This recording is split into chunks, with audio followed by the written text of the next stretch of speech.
Bapak, saudari-saudara terkasih, anak-anak remaja, anak-anak muda yang saya kasih dalam Kristus.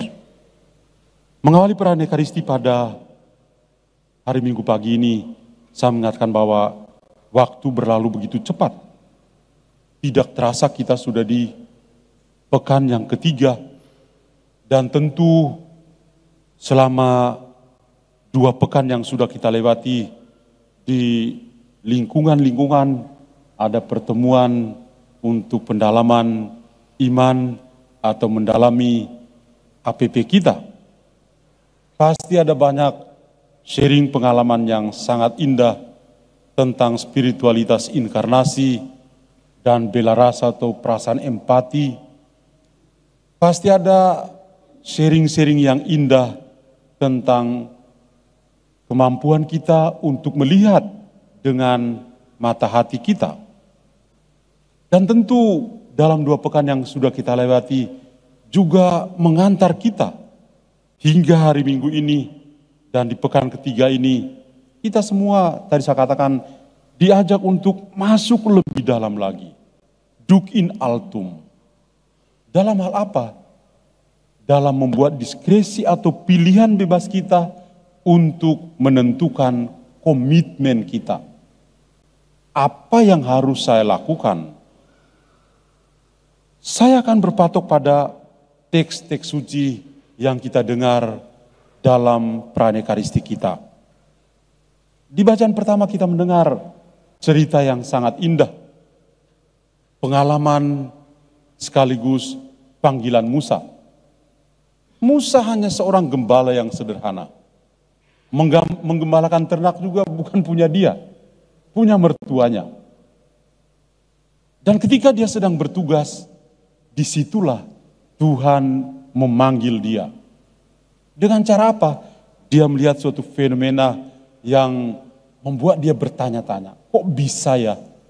Kenapa semak duri itu apinya menyala, tapi semaknya tidak terbakar?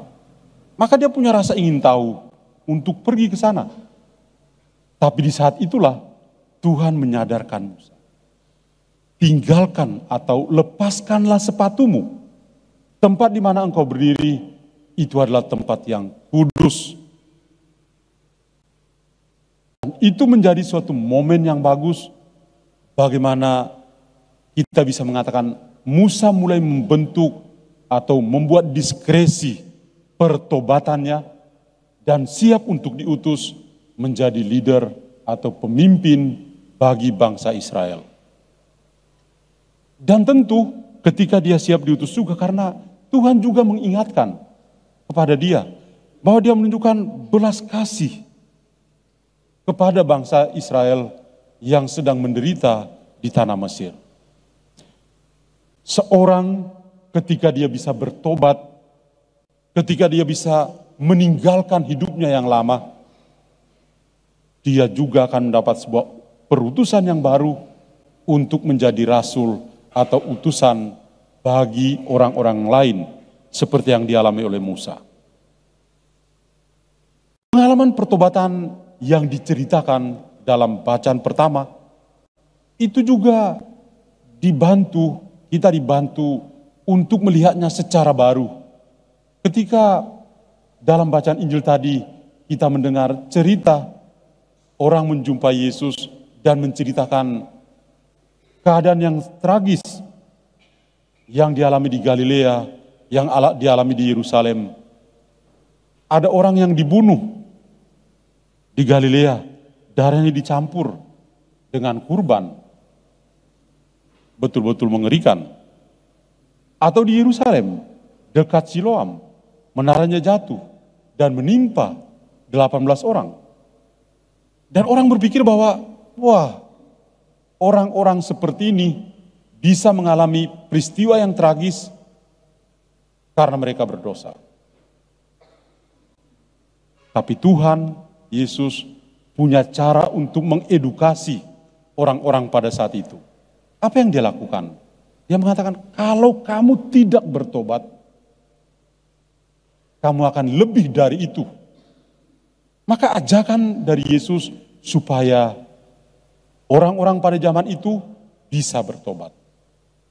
Tapi pada bagian terakhir dari Injil, Tuhan tidak hanya sekedar mengajak untuk bertobat, tapi ada satu pesan lain lagi yang juga sangat indah, yaitu bagaimana kita itu bisa bertumbuh sebagai pribadi-pribadi yang punya kesabaran. Jadi orang sabar itu tidak gampang, sulit. Saudari-saudariku, apa yang mau Tuhan katakan kepada kita pada hari Minggu Prapaskah yang ketiga ini? Yang pertama, dari bacaan pertama dan juga bacaan kedua, tentu saja, dan bacaan Injil, sama-sama mengajak kita untuk membangun pertobatan. Dengan semangat pekan ketiga Prapaskah kita, diskresi untuk membuat komitmen tentu untuk hal-hal perbuatan-perbuatan kasih yang bisa kita lakukan, tapi saya coba memaknai kita bisa membuat diskresi atau pilihan yang tangguh, yang bebas dalam diri kita untuk membuat pertobatan yang benar. Satu tren kalau kita memasuki masa Prapaskah, biasanya WA dari para romo itu penuh. Pertanyaannya seperti doa kemuliaan kepada Bapa, seperti ada pada permulaan, sekarang dan selama-lamanya. Pertanyaan tetap sama, Romo. Kalau puasa itu, apa ya? Tidak makan ini, tidak makan itu, tidak minum ini, tidak minum itu ya Romo. Ya tahun yang lalu juga tanya yang sama, tahun ini juga tanya yang sama. Ya begitulah kita. Kalau yang namanya kita membangun pertobatan, pertobatan itu kita berusaha untuk tidak mengulangi lagi. Kalau saya bermetanoia, saya melakukan suatu transformasi yang radikal, saya jalan, ada lubang di situ dan saya sudah terantuk. Kali berikutnya saya tidak akan melewati jalan yang sama. Paus Fransiskus mengajak kita dalam Laudato Si untuk membangun sebuah pertobatan ekologis. Kita perlu mengaku dosa di hadirat Tuhan, mengaku dosa di hadapan saudara-saudara kita dan di alam semesta. Kenapa? Karena kita begitu rapuh. Maka pertobatan itu penting dan harus kita lakukan di dalam kehidupan kita. Kalau Musa itu diingatkan dalam bacaan pertama, supaya bisa berusaha melepaskan sepatu yang dia kenakan itu, kan selalu berhubungan dengan debu, berhubungan dengan kotoran. Musa diingatkan, tinggalkanlah sepatumu itu. Pertobatan yang bisa kita bangun, mari kita tinggalkan hidup kita yang lama. Kebiasaan-kebiasaan kita, yang mungkin kita berpikir, ini kan biasa aja kok, nggak dosa. Nah itu biasa aja, aku sudah terbiasa seperti itu.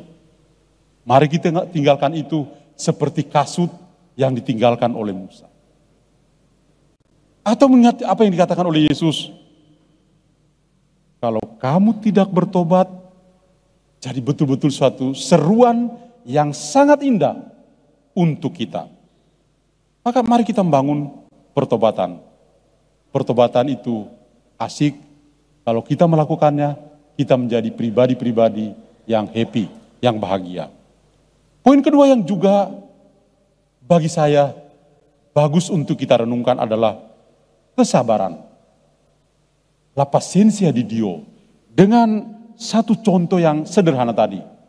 Seorang pemilik kebun anggur, dia punya tanaman pohon ara. Dia datang mau petik buah pohon ara, enggak ada buahnya. Lalu dia minta kepada tukang kebun, potong aja. Ngapain dibiarkan berdiri di kebun ini? Lebih baik tebang, kita tanam tanaman yang lain. Mungkin jauh lebih berguna daripada tanaman ini yang tidak berguna. Sang tukang kebun itu mengatakan sesuatu yang luar biasa. Pak, jangan ditebang dulu.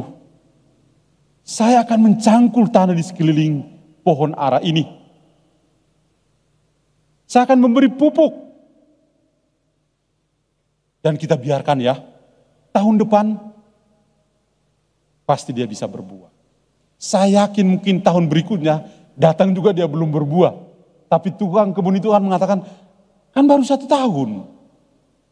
Mari saya akan coba lagi. Saya akan cangkul lagi, tambah lagi pupuk. Mungkin tahun depan dia akan berbuah lagi. Jadi kesabaran Tuhan itu luar biasa. Tuhan itu sabar dengan Anda dan saya. Kita adalah orang-orang yang lemah. Kalau kita boleh jujur, dari rumah sampai di gereja untuk kita mengikuti misa di gereja katedral ini, berapa orang yang lulus kesabaran hari ini? Kalau kita mau omong dan Tuhan Yesus, kita akan mengatakan, Romo, Tuhan Yesus, saya tidak lulus hari ini karena dari pagi saya bangun saya sudah tidak sabar. Sabar itu mahal. Sabar itu yang membuat kita sulit untuk bisa membangun pertobatan. Karena kita punya mental instan, mental Coca-Cola, instan, cepat jadi, siap saji. Itulah pertobatan kita. Maka kita butuh kesabaran, sabar, supaya kita bisa bertobat. Ketika kita tidak sabar, gimana mungkin Anda bisa bertobat? Maka hari ini 2 pesan yang sangat istimewa. Mari kita memulai membangun pertobatan kita. Meminjam perkataan Paus Fransiskus, pertobatan ekologis yang begitu indah. Dan yang kedua, kita memupuk kesabaran kita. Karena kalau kita tidak sabar, bagaimana kita bisa bertobat? Tuhan memberkati kita semua.